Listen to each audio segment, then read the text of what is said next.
Welcome back to Doc Shows You How. This time we're doing Krill Village Huts on a Budget. I do want to throw a thanks out there to everybody. We recently got 500 subscribers. If you're still watching this and haven't yet, go ahead and hit that subscribe button. We're going to go ahead and get a little bit of a story on the background on how I developed these. However, for right now, let's go ahead and get this build started, and we're off to the table.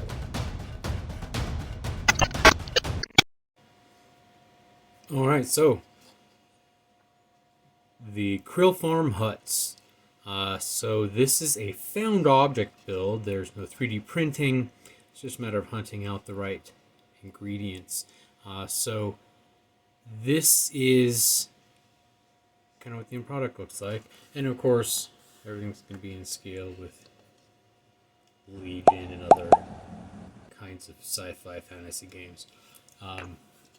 First thing you're going to need to be able to make this is going to be what's called an onion keeper. Now, I've found these for up to $4 brand new, and I've looked into a good number of them at the thrift store for right about $1. So if you can't find this one, if you can only find the one that is a half a dome, the half domes, literally it's just half. So if that's all you can find, you can do essentially the same build, only it ends up looking like this. And part of the great thing about this variation is if you wanted to actually tuck somebody kind of inside a little, you could maybe do that. And it makes it a little bit more dynamic because you've got a hut that looks like it's open. So, to go on with what the rest of the pieces you're going to need, other than that onion keeper, you're going to need a piece of paper. Now, I've got a paper bag here. This is going to be pretty good. This is like a lunch bag. It's thin brown paper. Maybe you can get some of this from packaging or a grocery bag or something. You'll need that. You'll need some twine and some barbecue skewers. Other than that, that's it. That's all it takes to make these. So if you're able to find the keepers at $1, at the most of $4, and then you have your twine on hand, that's $1 to $3 depending on where you might get it, and a bag of skewers is something you probably want to have on hand for sculpting and kit bashing and stuff. Anyway, I mean, this whole thing, you can have yourself a nice enough little hut for at the most about $6, and that is at the most. If you just kind of scavenge your thrift stores and pick these up at $1 or less, even, you'll be able to do better than that. Oh, the last thing you're going to need will be a CD. You can get a bunch of these for a few bucks at a thrift store. These are fantastic for a base for these huts. They fit on there really nice and leave you just a little bit of area for some grass or sand or something. And that's not too big. It doesn't take up a whole lot of space. It fits in well with the shape overall. Anyway, we're going to clear this off and get on to the next part. Alright, so from the concept art in the episode, it looks like these huts are woven somehow. So this is nice and smooth. So we're going to take a nice low grit, really rough sandpaper. I think this is like 60. And we're going to go what would be horizontally across all of this. So do this and the top, both. And then while you're at it, because we're going to get into some gluing, make sure to focus on the top here and focus on this bottom edge.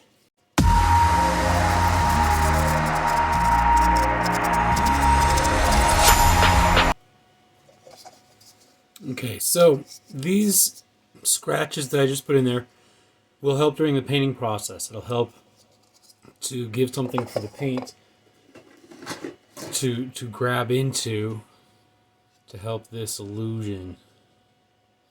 And so now that we've got everything sanded, I'm going to go ahead, and I also tacked up the inside of this here. We're just going to go ahead and glue this right on top of the bottom half.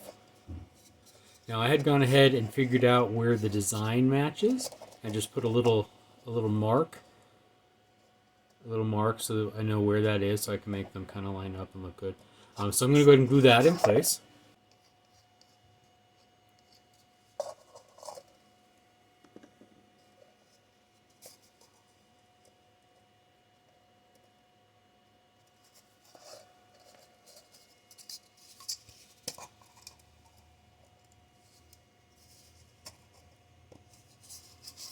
Alright, and then try to make it as even all the way around as you can, height-wise. If it's a little cockeyed and it's pointing off a little bit weird when it sits flat, that's alright too. It's a little character for that hut. Hopefully you're building a few of these to kind of populate your table. So now we're going to go ahead and use just a little bit of accelerator to make sure that that all kicks and I can move on. So what I'm doing here is rather than spraying it on, I'm using the hose to apply it into that little corner, and then the capillary effect pulls that down in and cures all that, and we're all good to go. So now we're going to go ahead, sand up that bottom, and get it glued onto a CD. So one thing I want to point out here is I did go ahead and put one end of the hut of that onion shell all the way back here, all the way close to the edge of that CD, which gives me a little bit more than a 1/4 inch on the front end. This is going to be where I'm going to build the door, and that's going to help give me a place to anchor it. However, the next step is actually going to be taking our twine and starting wrapping all this lockdown thread-like mechanism here, and that helps add to the illusion of it being a braided together kind of basket hut of some sort. Now I'm going to start that off with hot glue and just kind of wrap that around a few times to cover that. There it is. So I kind of just kept going until it kind of filled that gap, and it gives a nice texture to kind of pick up paint and stuff later as well. So at this step we're going to move onto that paper bag. Now what you're doing with the paper bag is we're going to be making like a curtain for the door. So what we're going to do is we're going to take a piece way bigger than we need, enough to do a couple of these. So we're laying them 3.5, 4 inches, and this doesn't need to be terribly nice. So I'm going to just that piece and just crumple it up a bunch, like just like it's open one side. So just down to a bowl, open it back up. And what this is going to do is going to give a kind of fabricy texture to it.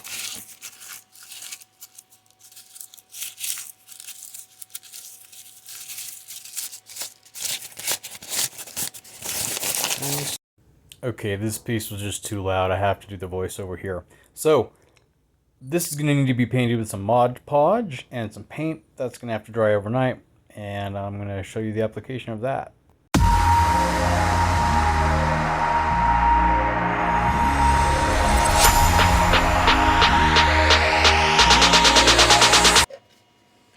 So now we're going to work on the door. So here we have our piece. Remember, we set it all the way to the back on the one side here so that there's some distance to work with here.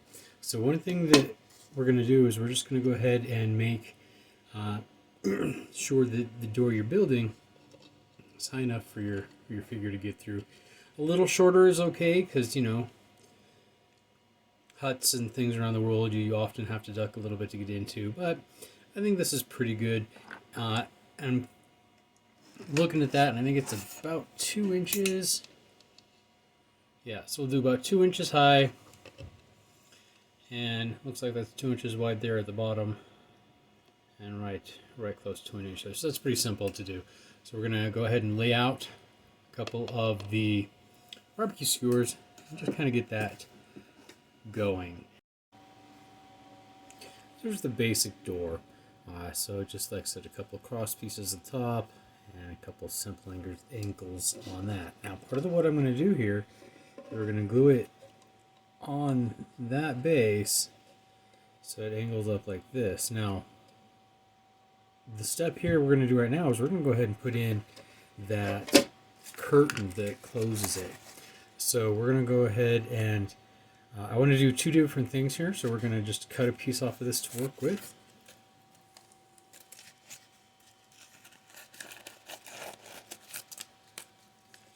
And so we're going to play with draping. Now draping is how fabric is going to hang. It's usually a term you would hear if you're doing any kind of clothing or costuming.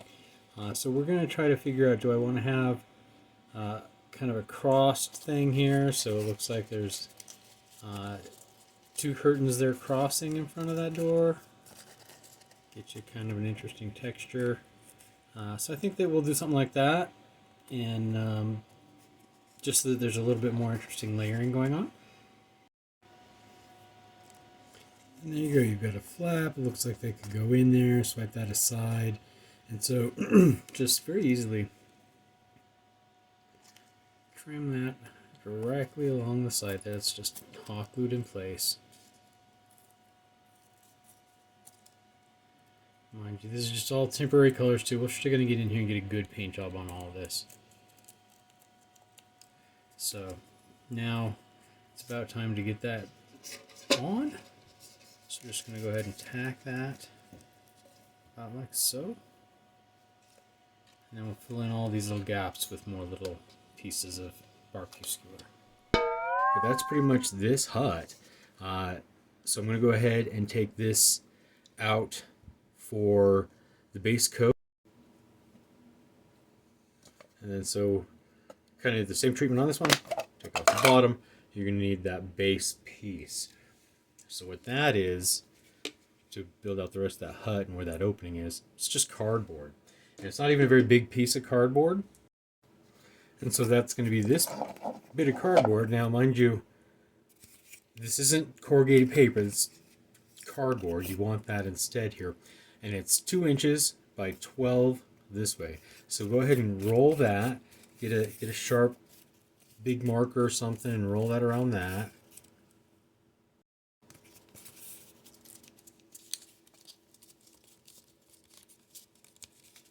What that does is it's going to help actually show those lines a little bit. You might want to do it the other way too, because you actually want to be able to see that corrugation in the end piece. That helps sell the building the other way. So go ahead and do that whole thing. And here we're just going to use a little bit of painter's tape to help hold this together while we're gluing it. And ultimately I'm just going to leave that tape in there too, because it's going to be glued in place and it'll help hold it together. Just a little bit of super glue poured in there as well. Come on, glue, come on out. Alright, so I'm going to go ahead and trim just a little bit, just kind of give a little trapezoid shape up into this, just to open up that bottom bit just a little bit on each side. And then we make a door more or less the same as what I just showed you on the other one. Remember to go ahead and sandpaper this horizontally to kind of give that same woven effect on the other one, and this one will be off to painting too. So for the door, we're actually going to take a small piece of that same paper we prepped before, and we're going to fold it and wrinkle it and roll it longwise to get some different kind of shapes happening. And then we're going to go ahead and take piece of that same twine we used before and just tie up a piece. And once you get that kind of to a nice looking thing, once you kind of like how that looks as a curtain pulled back, just go ahead and use a dotted glue on the back of that where you've wrapped it, and then glue that in like so. Trim off the bottom. And that's off to being paint. Alright, and base coated. So I went ahead and got both versions, the half onion with cardboard and the full onion keeper. I got the base coat on those. For this, I used that ultra cover, the specific color and whatnot. So, of course, if you're doing these for your own game or some different environment, use whatever color is most appropriate for yours. Now I'm going to go ahead and get painting on these and show you just kind of a quick overview on the painting. So prior to the pandemic and the lockdown, I had seen these shapes in my local grocery store, and I looked at those and was like, that's kind of a weird thing, but I can't think of a project right now. So I just kind of hit save and put that shape and what that was and where to get it in my meat drive in the back of my brain. And then we fast forward to watching Mandalorian, and I see those amazing huts, and I'm like, those onion keepers. However, being in the pandemic, I couldn't find any.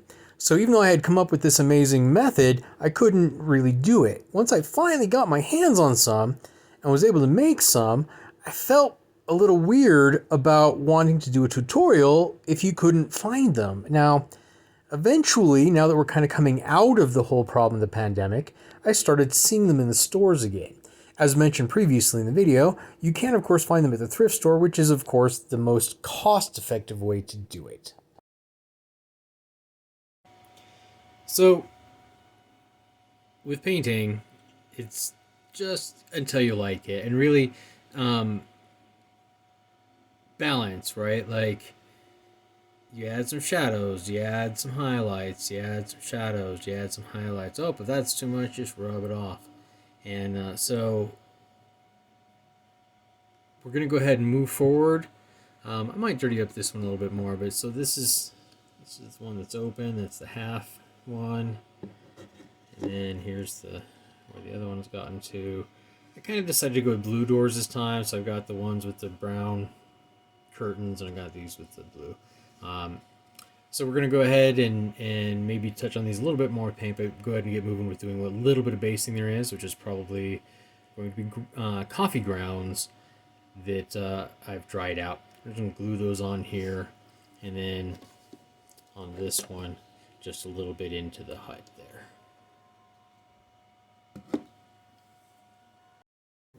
I'm going to save you a little bit of time by speeding this up.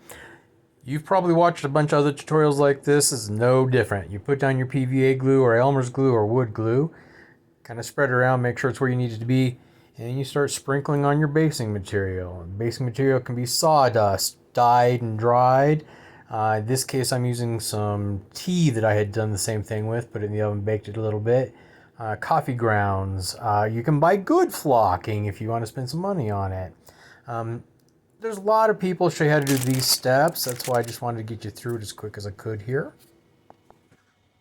And we got more of the same. More PVA glue. So that same moss, you get at literally every hobby shop. Walmart, Target sometimes even. Anyway, so you all know what simple basing is here. We're just dressing this stuff up just a little bit. Alright. A little bit of dry brushing. I think that was tea that I glued down as that flocking, not coffee, but a little bit of dry brushing, some green on there to make it look like it's some living ground. Same kind of thing on this one. And if you're really interested in the what I used to get the colors on that, I did base coat this kind of darker green, and then just a little bit of top. Just a little bit of overbrushing, dry brushing with this lighter color. And then, along with this, I've been tinkering with another idea, just kind of making one feel a little bit more Star Wars, you know, big old Star Wars store, some sort of a window, and some sort of generator, or heater, refrigerator, or something like that. If you want to see the finished up version of this one, if you want to see what that ended up looking like when it was done, and a discussion on some of these other details, go ahead and comment below. And if I get enough responses about wanting to see this one finished out, I'll go ahead and do a video on how that one got finished out. Go ahead and stay tuned for the glamour shots, and if you haven't, go ahead and subscribe, like, share, all that stuff. It really helps out. Anyway, have a great day.